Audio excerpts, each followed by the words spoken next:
Good morning बच्चों। चलिए आज प्रारंभ करते हैं चैप्टर 8 पाठ 8। यह एक कविता है, इसका नाम है शाम एक किसान। तो एक किसान की शाम के बारे में हम पढ़ेंगे कि जैसा किसान है वैसे ही यहाँ पर पहाड़ की विशेषता बताई गई है। तो चलिए बच्चों प्रारंभ करते हैं। शाम एक किसान कविता, जिसके कवि हैं सर्वेश्वर दयाल सक्सेना। तो सर्वेश्वर दयाल सक्सेना जी ने इस कविता को लिखा है कि आकाश का साफा बांधकर सूरज की चिलम खींचता बैठा है पहाड़। तो पहाड़ को किसके समान बताया गया है? किसान के समान, जैसे एक किसान बैठा हुआ और साफा बांधे हुए। तो चलिए बच्चों प्रारंभ करते हैं। कविता की लाइनें पहले रीड करेंगे। आकाश का साफा बांधकर सूरज की चिलम खींचता बैठा है पहाड़। तो कवि ने किसान के रूप में जाड़े की शाम के प्राकृतिक दृश्य का चित्रण किया है। तो कवि ने इस कविता में किसान के रूप में जाड़े की शाम का यहाँ पर वर्णन किया है। इस प्राकृतिक दृश्य में पहाड़ कैसा लग रहा है? बैठे हुए एक किसान की तरह दिखाई दे रहा है। जैसे ऐसा लग रहा हो जैसे खेत में एक किसान बैठा हुआ हो और आकाश उसके सिर पर बंधे साफे के समान लग रहा है। आकाश कैसा लग रहा है? उसके सिर पर बंधे साफे के समान। और पहाड़ के नीचे बहती हुई नदी कैसी लग रही है? घुटनों पर रखी चादर के समान।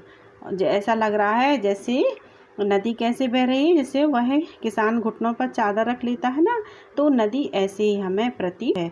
और पलाश के पेड़ पर खिले लाल लाल फूल जलती अंगीठी के समान दिखाई दे रहे हैं।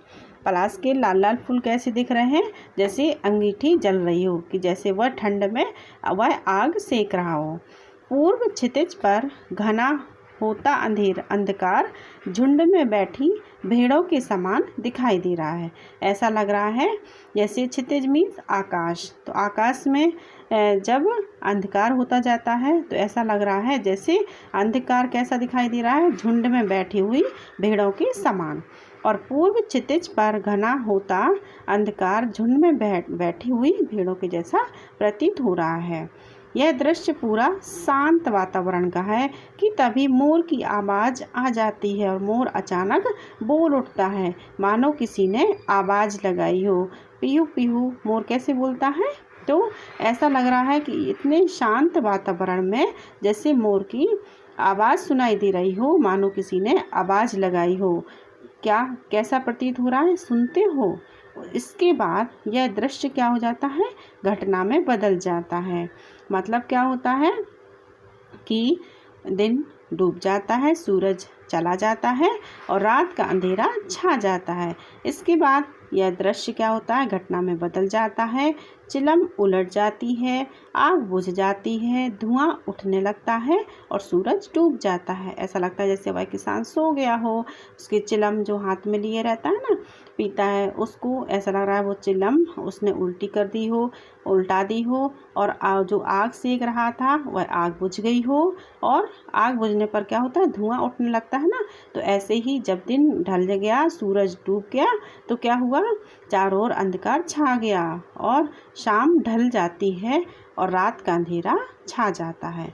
तो बच्चों ये थी एक कविता जो कि हमारे कवि सर्वेश्वर दयाल सक्सेना जी ने लिखी है कि उन्होंने पहाड़ को और अपने प्राकृतिक दृश्य का जो चित्रण किया है वह किसके रूप में किया है? कि ऐसा लग रहा है उन्हें जैसे कि किसान के रूप में, कि एक किसान बैठा हुआ।